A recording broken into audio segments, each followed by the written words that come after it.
இன்றைய உழவே உலகு நிகழ்ச்சியில் முதலில் இடம்பெறுவது நெல்மணி சொல்மணி. இந்நிகழ்ச்சியில் உழவு தொழிலையும் உழவர்களின் செயல்பாடுகளையும் கவிதை வடிவத்தில் சித்தரிக்கிறார் கவிஞர் கிருஷ்ணன் அவர்கள். இவர் ஒரு வேளாண்மை பட்டதாரி. பாரத ஸ்டேட் வங்கியில் துணை பொது மேலாளராக பணியாற்றி பணி நிறைவு பெற்றவர். வங்கி பணியில் இருந்து ஓய்வு பெற்ற பசி வெடிக்காத எரிமலை வெந்து கருகும் குடலுக்கு தெரியும் அதன் நிலை. அடிக்காத சூறாவளி அடி வயிற்றுக்கு புரியும் அதன் வலி. இடிக்கும் ஒலி கேட்காத இரைப்பை வானம் முடிக்கும் வழி தெரிந்த யமனை இன்னும் காணோம். மானம் குடி பெருமை கல்வி ஈகை அறிவுடைமை தானம் தவம் மேன்மை முயற்சி காமம் பசி வந்தால் பத்தும் பறந்துவிடும். பட்டினி கிடப்பவனுக்கு பசி கொடுமை தெரியும். எட்டி வேடிக்கை பார்ப்பவருக்கு எப்படி புரியும்? நாட்டு வரைபடக் கோடு அது கோடல்ல நாடு. வறுமை கோடு அது கோடல்ல கேடு.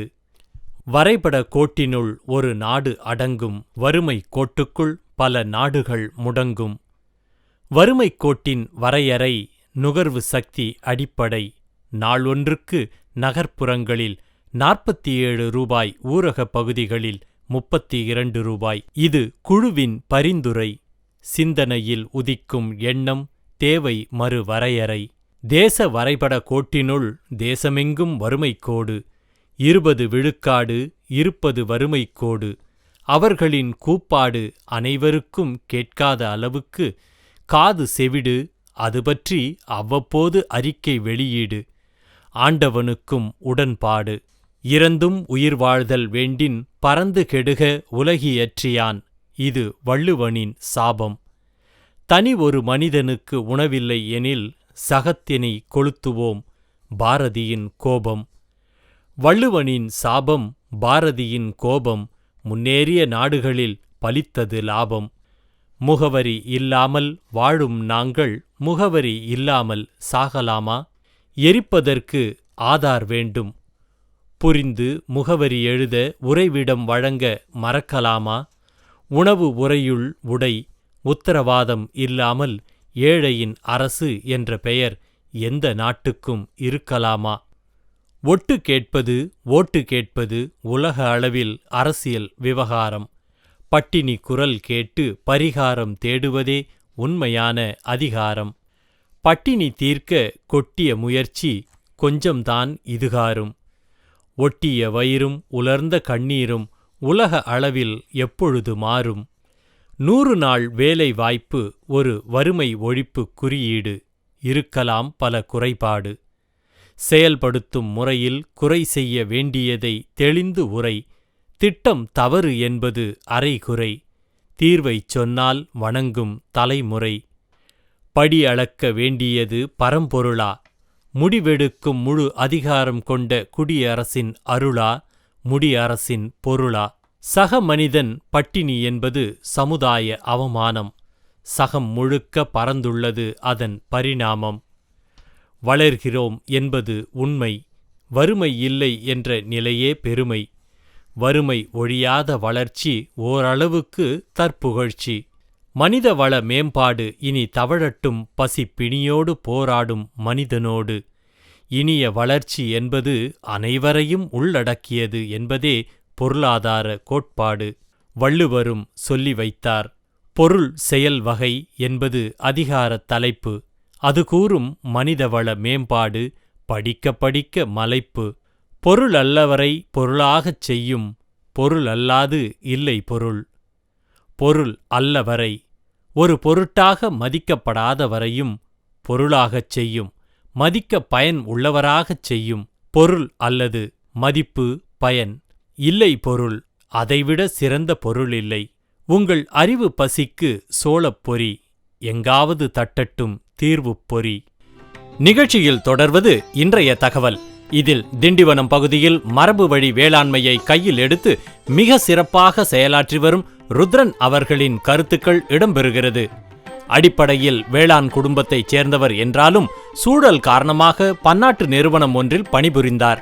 அதன் பிறகு பணிச்சுமை காரணமாக வேலையை உதறி தள்ளிவிட்டு முழுநேர விவசாயியாக மாறிவிட்டார். முதலில் தனது சொந்த ஊரான திருநெல்வேலியில் ஒருங்கிணைந்த பண்ணை ஆரம்பித்த இவர் தற்போது திண்டிவனத்தில் இயற்கை விவசாயம் செய்து வருகிறார். இன்றைய சூழலில் இயற்கை வேளாண்மையின் பங்கு குறித்து மக்கள் மத்தியில் விழிப்புணர்வு ஏற்படுத்துவதுடன் அதையே ஒரு தொழிலாக செய்தால் என்ன என்ற எண்ணத்தில் செயல்பட்டு வருகிறார். நிறைய அனுபவங்களை கொண்ட அவரது அனுபவங்களை பற்றி பார்ப்போம்.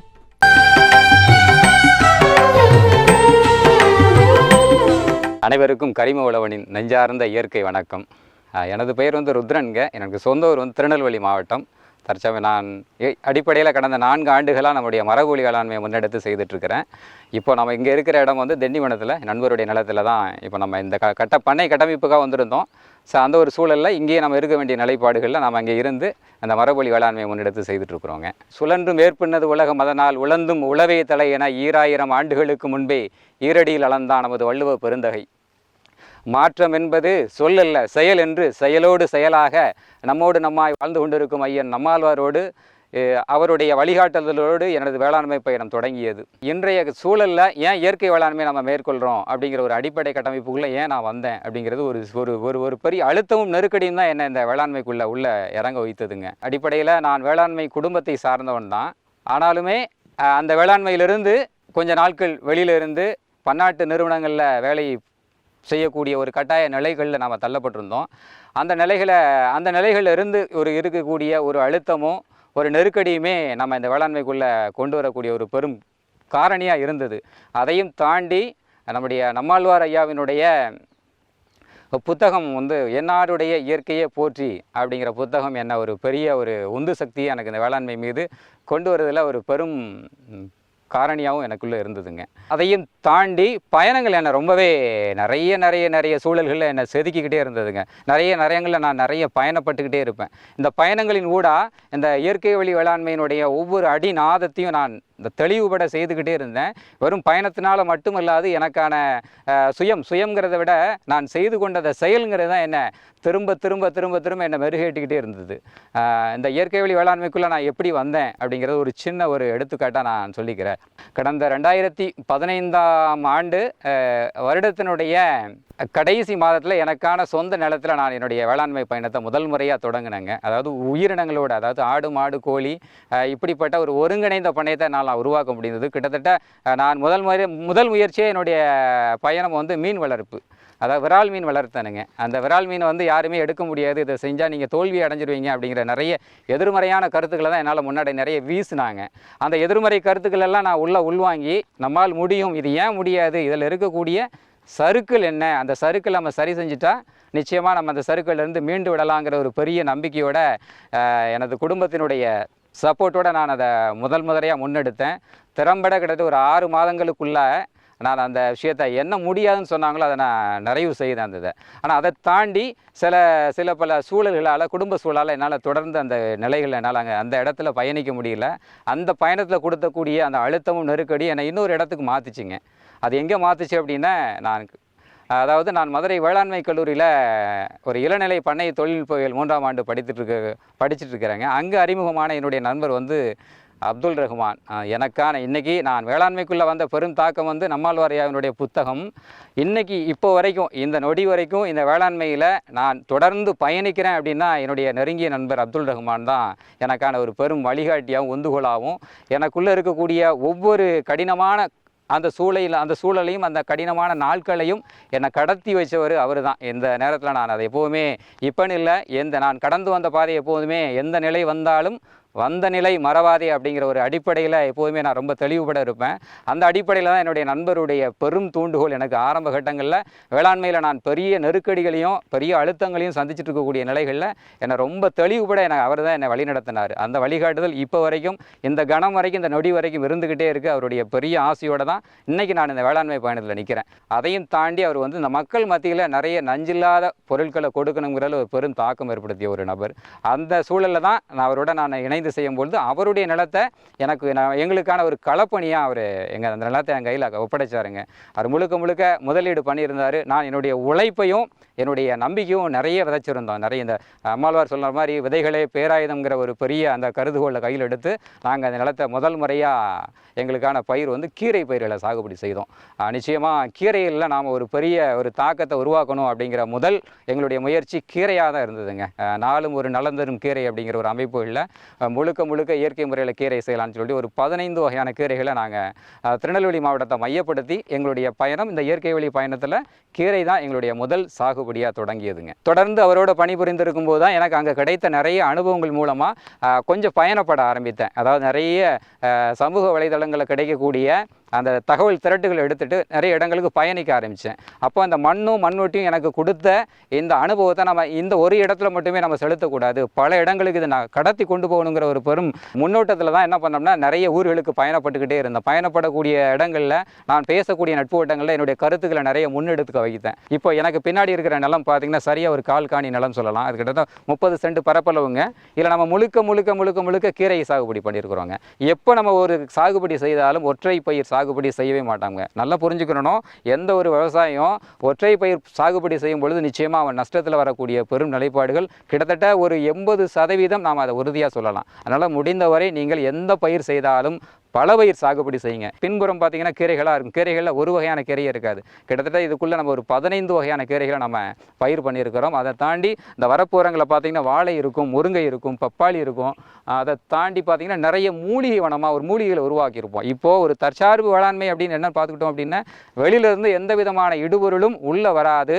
நம்ம பண்ணையில் இருக்கக்கூடிய இடுபொருளை மட்டுமே, நம்ம பண்ணைக்குள்ளே இருக்கக்கூடிய இலைதலை மக்குகளை எடுத்து, இந்த செடிங்கள்லாம் எடுத்து அதில் தயாரிக்கக்கூடிய அந்த ஒரு இடுபொருளை மட்டுமே நாம் வச்சு ஒரு பண்ணையத்தை நம்ம என்ன செய்யலாம், உறுதியாக திறம்பட மேற்கொண்டு போகலாம்ங்கிறது நான் ஒரு எடுத்துக்காட்டாகவே அதை சொல்லிப்போங்க. எதுக்காக அப்படி சொல்கிறேன் அப்படின்னா, இது எங்கேயுமே புத்தகத்திலேயோ இல்லை இணையத்திலேயோ நம்ம எடுத்த தகவல் திரட்டுகளை நம்ம எப்போதும் பேசுறது இல்லை. நம்ம செய்த காரியங்களை, நமக்கு கிடைத்த அனுபவங்களை மட்டுமே கையில் எடுத்து இந்த காரியத்தை நம்ம செய்கிறதுனால தான் எப்போதும் தெளிவாக சொல்லுவோம். இந்த தெளிவாக சொல்கிறது மட்டும் இல்லாமல் நிறைய நபர்களுக்கு இதை நம்ம கடத்திக்கிட்டே இருக்கிறோம். இப்போ வேளாண்மையினுடைய அடிப்படை உட்கூறுகளில் மொத்தம் 4 நம்ம பிரிச்சுக்கலாங்க. அதாவது வேளாண்மை செய்யக்கூடிய ஒவ்வொரு நபர்களும் முதல்ல ஒரு சரியான திட்டமிடலோட தனக்கான வேளாண்மைக்கான களத்தை முதல்ல தயார்படுத்தணும். அந்த களம் என்ன, 4 வகை நிலை என்னென்ன, தின வருமானம், வார வருமானம், மாத வருமானம், வருட வருமானம், இப்படி ஒரு 4 வகையான வருமானத்தை நம்ம திட்டமிட்டு ஒரு களத்தை நம்ம தயார்படுத்தணும் அப்படின்னா நிச்சயமாக வேளாண்மை செய்கிறவன் எங்கேயுமே எவன்ட்டுமே கையேந்தக்கூடிய நிலை நிச்சயமாக வராது. அதில் நஷ்டம் அப்படிங்கிற ஒரு நிலைப்பாடுகளே கிட்டத்தட்ட ஏற்படாது. எப்படி சொல்கிறேன் அப்படின்னா, இயற்கையினுடைய சீற்றமோ இல்லை ஒரு பெரும் மழையோ புயலோ இப்படிப்பட்ட ஒரு நிலைகளை மட்டும்தான் நம்ம நஷ்டத்தை நமக்கு ஏற்படுத்துமே தவிர, இப்போ நமக்கான சூழலில் நம்ம செய்யக்கூடிய காரியங்களில் திறம்பட சரியாக நீங்கள் முன்னோக்கி செஞ்சுட்டீங்க அப்படின்னா அதற்கான சந்தை வாய்ப்புகளையும் நீங்கள் ஏற்படுத்தும் பட்சத்தில் நிச்சயமாக வேளாண்மை நஷ்டம் அப்படிங்கிறத நிச்சயமாக என்னுடைய அனுபவத்தில் நான் சொல்லிக்கவே மாட்டேன். ஏன்னா அப்படி ஆணித்தரமாக நம்ம இந்த விஷயத்தை பண்ணிட்டு இருக்கிறோம். 4 வருமானமாக கிட்டத்தட்ட வேளாண்மையில் 3 வகையான நிலைகளை நம்ம எடுத்துக்கலாம். ஒன்று கீரை எடுத்துக்கலாம், அடுத்ததாக மாட்டிலேருந்து வரக்கூடிய பால் எடுத்துக்கலாம், இன்னொன்று சாமிக்கு படைக்கக்கூடிய பூ எடுத்துக்கலாம். இந்த 3 நிலைகளுமே நமக்கு தினம் வருமானம் வரக்கூடிய ஒரு நிலையை வேளாண்மை நமக்கு முன்னெடுத்து கொடுக்கு. இப்படிப்பட்ட இந்த 2 நிலைகளை நாம் கடந்து சரியாக கடைசியாக மக்களுக்கு நஞ்சில்லாத நாள்தோறும் ஒரு நலம் தரும் கீரை அப்படிங்கிற ஒரு அடிப்படையில் ஒரு கீரை அமைப்புகளை நாம் 4 வருமானமாக எடுத்திருக்கிறோம். இந்த கீரைக்கான கட்டமைப்பு எனக்கு பின்புறம் பார்த்தீங்கன்னா சரியாக நம்ம முழுக்க மேட்டுப்பாத்தியில் நம்ம அமைச்சு செய்வோம். மேட்டுப்பாத்தினா என்ன, அதாவது விதைக்கிற இடம் மேடாகவும் நடக்கிற இடம் தாழ் பள்ளமாகவும் இருக்கணும். இதுதான் மேட்டுப்பாத்தினுடைய அடிப்படை தாரக மந்திரம். ஐயாவினுடைய பெரும் பங்காருமே இந்த மேட்டுப்பாத்தி தான். மேட்டுப்பாத்தியை பற்றி பேசினாலே நம்ம கிட்டத்தட்ட ஒரு நாள் முழுக்க பேசலாம். அந்த பாத்தியில் அத்தனை உட்கூறுகளும் அடங்கி இருக்கு. அதாவது 4 அடி அகலம், ஒரு 25 அடி நீளம் அப்படிங்கிற அமைப்புகளில் நாம் ஒவ்வொரு பாத்திகளும் கட்டமைச்சிருக்கிறோம். ஆனால் எனக்கு பின்னாடி இருக்கிறது 25. நம்ம இப்போ என்னுடைய தேவைக்கு தகுந்த மாதிரி 50 அடியாக நாம் என்ன செஞ்சுருக்கோம், மாற்றிருக்கிறோம். இதில் கிட்டத்தட்ட ஒரு 15 வகையான கீரைகளை நாம் இதில் பயிர் பண்ணியிருக்கிறோம். இதை தாண்டி சுயம்பு கீரைகளாக நமக்கு என்னெல்லாம் வரும் பார்த்தீங்கன்னா, சிறு பசலை, கொடி பசலை, புண்ணாக்கு கீரை, தொய்யக்கீரை, மகிழிக்கீரை, பண்ணைக்கீரை, முடக்கருத்தான், தூதுவளை, இது எல்லாமே நமக்கு ஒரு சுயம்பு கீரை. இதெல்லாம் நம்ம விளைவிக்க வேண்டிய அவசியமே இருக்காது. இயல்பாகவே இயற்கையாக நமக்கு கொடுத்த கீரைகள். ஆனால் இன்னைக்கு பல பன்னாட்டு நிறுவனங்களுடைய சதியினால் இந்த கீரைகள் எல்லாம் நமக்கு களைகளாக நம்ம முன்னாடி இன்னைக்கு நம்ம மனசில் பதிச்சுட்டாங்க. ஆனால் எனக்கு இதெல்லாமே பார்த்தீங்கன்னா நித்தமும் ஒரு குவளை உணவாக தான் இந்த களைகளை நம்ம களைகளாக நினைக்கக்கூடிய இந்த கீரைகளை தான் நித்தமும் ஒரு குவளை உணவாக நானும் இல்லை, என் குடும்பமும் இதான் எடுத்துகிட்டு இருக்கோம். எங்கள் குடும்பம் மாத்திரமல்ல, என் குடும்பம் சார்ந்த அருகாமையில் இருக்கக்கூடிய எல்லா நட்பு வட்டங்களுக்கும் இந்த சுயம்பு கீரைகளை நம்ம நிறைய பரிந்துரை செய்துக்கிட்டே இருக்கிறோம். அவங்களுக்கு நிறைய கொடுக்குறோம், கையில் கொடுத்து இதை சாப்பிடுங்க, இந்த கீரையினால் இந்த பயன் பயன் இருக்குது, இதன் மூலமாக இந்த பயன் இருக்குது. இந்த கீரைகள் மூலமாக தான் நம்முடைய முன்னோர்கள் முழுக்க முழுக்க முழுக்க சாப்பிட்டு ரொம்ப திறம்பட ஆரோக்கியமாகவும் நல்ல ஆற்றலோடு இருந்தாங்க. ஆனால் நிறைய இது வரக்கூடிய பின்னோக்கி இருக்கக்கூடிய நிறைய சூழலில் இந்த கீரைகளை நம்ம மழுங்கடிக்கப்பட்டோம். அந்த மழுங்கடிக்கப்பட்ட விஷயத்தை தான் நாம் திரும்ப மீட்டுருவாக்கம் செய்யக்கூடிய நிலைப்பாடுகளில் இந்த சுயம்பு கீரைகளையும் கொடுக்குறோம். இந்த பாத்தியினுடைய நீள அகலம் இந்த அமைப்புகளை நீங்கள் செய்தீங்க அப்படின்னா நிச்சயமாக கீரை வேளாண்மையில் ரொம்ப களையினுடைய மேம்பாடை வெகு விரைவாக நீங்கள் என்ன செய்யலாம், குறைச்சிக்கலாம். அடுத்தது கீரைகளில் ரெண்டு விஷயம் நீங்கள் செஞ்சுட்டா அதில் பெரிய ஜாம்பவனாக மாறிடலாங்க. ஒன்று நீர் மேலாண்மை, அடுத்ததான் மண் மேலாண்மை. மண்ணை எவனொருவன் சரியான முறைகளில் புரிஞ்சுக்கிட்டானா அவன் இயற்கை வேளாண்மையில் நிச்சயமாக நிற்பான். இந்த மண்ணு தான் என்ன இங்கே நிப்பாட்டுச்சு. நான் எப்போதுமே என்ன நிலமைந்தன்னு சொல்லிப்பேன், மண் மைந்தன்னு சொல்லிப்பேன். நான் மண்ணுக்கானவங்கிறத நான் எப்போதுமே பெருமையாக சொல்லிப்பேன். இந்த மண்ணை சரியாக எவனொருவன் புரிந்து கொள்கிறானோ அவன் இயற்கை வழி வேளாண்மைகள் மட்டுமல்ல இந்த வாழ்வியலுக்கான ஒரு நிலைப்பாடுகள் இருக்கக்கூடிய ஒரு பெரிய காரணியாக அவன் இருப்பாங்கிறது எனக்கான இந்த இயற்கை வழி வேளாண்மை கொடுத்த ஒரு அனுபவ புரிதலாக நான் சொல்லிக்கிறேன். நம்ம ஒவ்வொரு பயிர்களுக்கும் ஒரு விதமான நீர்ப்பாசன முறைகளை நம்ம மேற்கொண்டிருக்கிறோம். அதாவது கீரைகளில் மலைத்தூவல் பாசனம் சொல்லக்கூடிய ரெயின்வாஷ் வாட்டர். மழைங்கிறது நம்ம வானத்திலேருந்து பொழியும். இது நம்ம கீழே இருந்து செயற்கையாக இந்த இருக்கக்கூடிய தொழில்நுட்பத்தை கொஞ்சம் பயன்படுத்தி அந்த கீழே இருந்து பெய்யக்கூடிய ஒரு மழை அமைப்புகளை நம்ம உருவாக்கி இருக்கிறோம். கீரைக்கு ரெண்டு விஷயம் சொன்னோம். ஒன்று மண் மேலாண்மை சரியாக இருக்கும் பட்சத்தில், நீர் மேலாண்மை சரியாக இருக்கும் பட்சத்தில் இல்லை நோய் தாக்குதலோ அல்லது பூச்சி தாக்குதலோ வெகு விரைவாக கிட்டத்தட்ட ஒரு 95% நாம் இதில் குறைச்சிடலாம். அதை தாண்டி நமக்கு அறுவடை தான். கீரைங்கிறது நீண்ட நெடிய நாட்களுக்கான பயிர்கள் அல்ல. அதிகபட்சம் 1 மாதங்கள் 2 மாதங்கள் அறுவடை செய்யக்கூடிய கீரைகள். அதாவது அறுக்கிற கீரைகள் பார்த்தீங்கன்னா 6 மாதம் வரைக்கும் 6 மாதத்துலேருந்து வருட கணக்கில் எடுக்கக்கூடிய கீரைகளாக இருக்கும். அது பெரும்பாலும் நோய்களை தாக்கு பிடிச்சி வளரக்கூடிய கீரைகளாக இருக்குது. அப்படிப்பட்ட கீரைகளை நாம் உணவாக எடுத்துக்கொள்ளும் பொழுது நமக்கு நம்ம உடம்புல ஒரு பெரிய ஒரு ஆற்றலும் ஒரு பெரிய சக்தியும் கொடுக்கக்கூடிய ஒரு அமைப்பாக அது இருக்குதுங்க. இந்த 2 மேலாண்மையாக நீங்கள் கீரைகளை செஞ்சிட்டிங்கன்னா உங்களுக்கு கீரை வேளாண்மையில் நீங்கள் ஜெயிக்கிறதுக்கு ரொம்ப சுலபமான ஒரு வழிமுறைகளாக இருக்குங்க. இது கீரைகளுக்கான ஒரு கட்டமைப்புங்க. இதில் தாண்டி நீங்கள் இதுக்கு தேவையான ஊட்டங்களோ மண்ணில் நீங்கள் பெரும்பாலான விஷயங்களை கொடுத்துட்டாலே மண்ணில் இருக்கக்கூடிய நுண்ணீர்கள் அந்த கீரைகளுக்கு தேவையான சீதோஷ்ண நிலையும் கீரைகளுக்கு தேவையான சத்துக்களையும் ரொம்ப அழகாக திறம்பட கொடுத்துரும். அதனால் இந்த வேளாண்மையை நீங்கள் சரியாக செய்துட்டீங்க அப்படின்னா கீரை வேளாண்மையில் நீங்கள் கண்டிப்பாக ஜெயிச்சிடலாம். அதை தாண்டி ஜெயிக்கிறது இன்னொரு கட்டம் இருக்குது, அது சந்தை.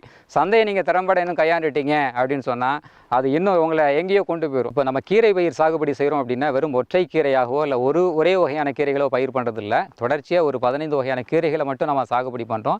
அதையும் தாண்டி இயற்கை நமக்காக கொடுக்கக்கூடிய சுயம்பு கீரைகள் இருக்குது. அதுவுமே கிட்டத்தட்ட ஒரு 8லேருந்து ஒரு 10 வகையான கீரைகள் எடுத்துப்போம். இதை தாண்டி இப்போ நம்ம செயற்கையாக இதை சுற்றி இந்த நிலத்தினுடைய வரப்புகளை சுற்றி நம்ம நிறைய ஊடு பயிர்கள் பண்ணுறோம். என்னெல்லாம் இதில் பண்ணியிருக்கோம் பார்த்தீங்கன்னா வாழை, முருங்கை, பப்பாளி, அகத்தி, புளிச்சக்கீரை, பிரதானமாக இதை சுற்றி மூலிகைகள் ஏன் செய்கிறோம், நமக்கான உணவாகவும் இருக்கும். இந்த கீரைகளுக்கு கொடுக்கக்கூடிய ஒரு உணவளிக்கக்கூடிய ஒரு ஊட்டம், அதாவது ஊட்டக்கரைசல் தயார் பண்ணக்கூடிய மூலிகை கரைசல்கள் நம்ம செய்வோம். மூலிகை கரைசல் நம்ம இயற்கை வழி வேளாண்மையில் செய்யும் பொழுது வெளியிலேருந்து பெரும்பாலான இடுபொருள் நம்ம கொண்டு வரதில்லை.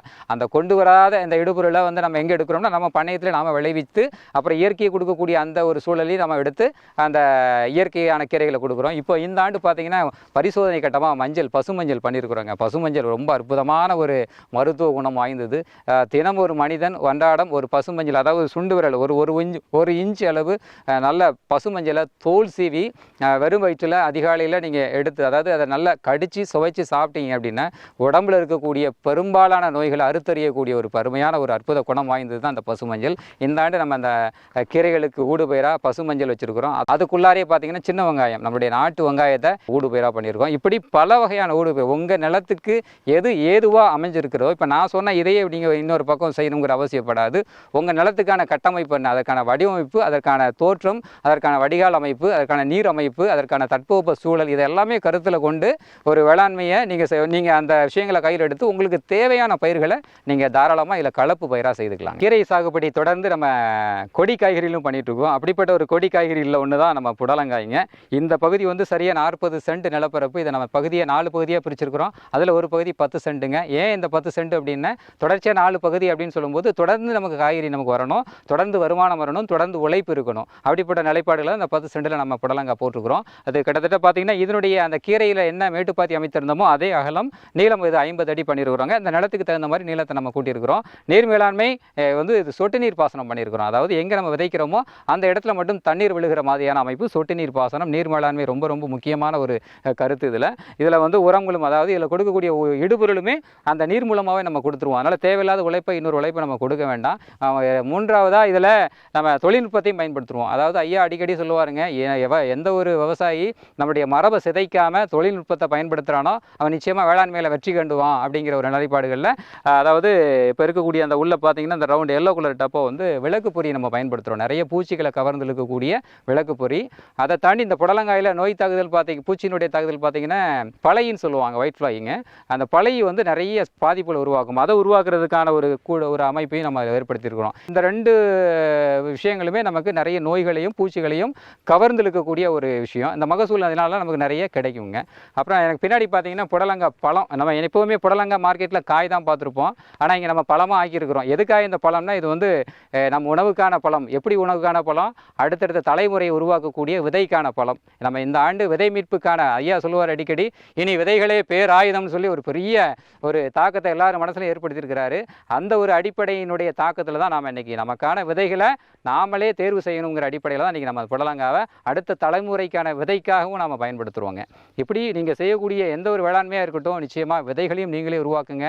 அடுத்த இடங்களில் போய் நீங்கள் நிற்க வேண்டிய அவசியம் ஏற்படாது. அதையும் நான் முன்னாடி இதை நான் தெரிவிச்சுக்கிறேங்க. மகசூல் பார்த்தீங்கன்னா ஒரு அறுவடை நாங்கள் இந்த வாரம் 2 முறை அறுவடை செய்கிறோங்க. குறைந்தபட்சம் இந்த 10 சென்ட் அளவில் ஒரு முறை அறுவடை செய்யும்போது 50லேருந்து 60 கிலோ தாராளமாக எங்களுக்கு கிடைக்குதுங்க. இது தொடர்ச்சியாக இது 3 மாதங்கள் நமக்கு தருவாயில் இருக்குதுங்க. இனிமேல் நமக்கு ஒரு நல்லதொரு மகசூல் கிடைக்குது. ரசாயன வேளாண்மையில் தான் புடலங்காய் கொடி காய்கறியெல்லாம் சிறப்பாக திறம்பட செய்ய முடியுங்கிற கருத்துலாம் கிடையவே கிடையாதுங்க. இயற்கை வழி முறையிலும் அதற்கான அளவுகளில் நம்ம மகசூல் எடுக்கலாம் அப்படிங்கிறதுலையும் நாம் இங்கே கொஞ்சம் நிரூபணம் பண்ணிக்கிட்டே இருக்கிறோங்க. எனது வேளாண்மைக்கான முதல் அடிநாதம் வந்து முதல்ல நம்மாழ்வாரனுடைய பெரும் ஆசையும் அவருடைய புத்தகம் தான் இந்த வேளாண்மைக்குள்ளே என்னை உள்ளே ஈடுபட வைத்தது. அதை தாண்டி இன்றைக்கி நான் வேளாண்மையில் தொடர்ந்து செய்துக்கிட்டே இருக்கிறேன். இதற்கான ஒரு உறுதி நிலைப்பாடு என்னுடைய நண்பர் அப்துல் ரஹ்மான் கொடுத்த ஒரு பெரிய விடயங்கள். அதுக்கு அடுத்தாறு போல் எனது மனைவி மகளும் தான் எனக்கு ஒரு பெரும் உந்து சக்தி. எந்த அளவிலும் இந்த நொடியும் இந்த கனவும் எனக்கு ஒவ்வொரு பொழுதும் எனக்கு ஒரு பெரும் துணையாக எனக்கு இருக்கிறாங்க. அதாவது இன்றைக்கி இயற்கை வழி வேளாண்மையில் இருக்கக்கூடிய நிறைய பேருக்கு பெரிய சிக்கல் என்ன தெரியுங்களா? அவங்களுடைய குடும்பங்கள் தான். முதல்ல ஐயா சொன்ன மாற்றம்ங்கிறது நம்மளிருந்து தொடங்கணும். அப்படி ஒரு தொடக்கம் தான் எனக்கு கிடைத்த இந்த மனைவி, அந்த மனைவி மூலமாக கிடைத்த இந்த மகள் இன்றைக்கி ஒரு மண்மகளாக திகழ்ந்துட்டு இருக்கிறாங்க. இன்றைக்கி இருக்கக்கூடிய அந்த தலைமுறைக்கு கடத்தக்கூடிய ஒரு பெரும் விஷயத்தை இந்த பொண்ணு இன்னைக்கு பண்ணிட்டு இருக்கிறாங்க. அதை வேளாண்மை சார்ந்து மட்டுமல்ல, அடுத்தடுத்த ஒவ்வொரு நிலைகளையும் தனக்கான அந்த வாழ்வியல் தடத்தை பதியணும், அடுத்த நபர்களுக்கு தன் குழந்தை மழலை மூலமா அடுத்த குழந்தைகளுக்கும் கடத்தி கொண்டு போகணுங்கிற ஒரு பெரும்பணியும் இன்னைக்கு பாப்பா பண்ணிட்டு இருக்கிறாங்க. அறுத்த தானியத்தின் ஒரு பகுதியை நிலத்தில் விதைத்த முதல் பெண்ணுக்கு என் சமர்ப்பணம். விண்ணோடு சென்றான் விவசாயி, மண்ணோடு சென்றது விவசாயம். பல கிராமத்தில் பலரை காணோம், பல இடங்களில் சில கிராமங்களையே காணோம். உரிமைக்காக போராடினோம் 200 ஆண்டுகள், இனி உணவுக்காக போராடுவோம் எத்தனை ஆண்டுகளோ. கருமேகங்கள் காணவில்லை, கால்நடைகள் பேணவில்லை. நிலத்தை விற்று பணத்தை வங்கியில் போட்டால் வங்கி வட்டி தரும், நீ உண்ண சோறு தருமா? விவசாயத்தை துறந்த நாடும் விவசாயத்தை மறந்த நாடும் நன்றாக வாழ்ந்ததாக சரித்திரமே இல்லை. விளம்பரத்தில் ஈடுபடாத ஒரே தொழில் விவசாயம்தான். ஏனென்றால் அது தொழில் அல்ல, உயிர். உண்டு தீர்ந்தது போதும், இனிமேல் உழவு செய்ய ஆசைப்படுவோம். விவசாயம் நாட்டின் முதுகெலும்பா. அதனால தான் யாரும் விவசாயத்தை திரும்பி கூட பார்ப்பதில்லை. விவசாயம் வாழ வேண்டும், விவசாயி ஆள வேண்டும். விவசாயி இல்லாமல் விவசாயம் வாழ்வது சாத்தியமோ? உண்ண கனி, ஒதுங்க நிழல், உடலுக்கு மருந்து, உணர்வுக்கு விருந்து. அழகு வேலி, ஆட தூளி, தடவ தைலம், தாளிக்க எண்ணெய், எழுத காகிதம், எரிக்க விறகு. மரம்தான் மரம்தான், எல்லாம் மரம்தான். மறந்தான் மறந்தான் மனிதன், மரம் நட மறந்தான். மரம் வளர்ப்போம், மழை பொழிய செய்வோம், நல்ல சோறு தின்போம். நன்றியும் மகிழ்ச்சியும்.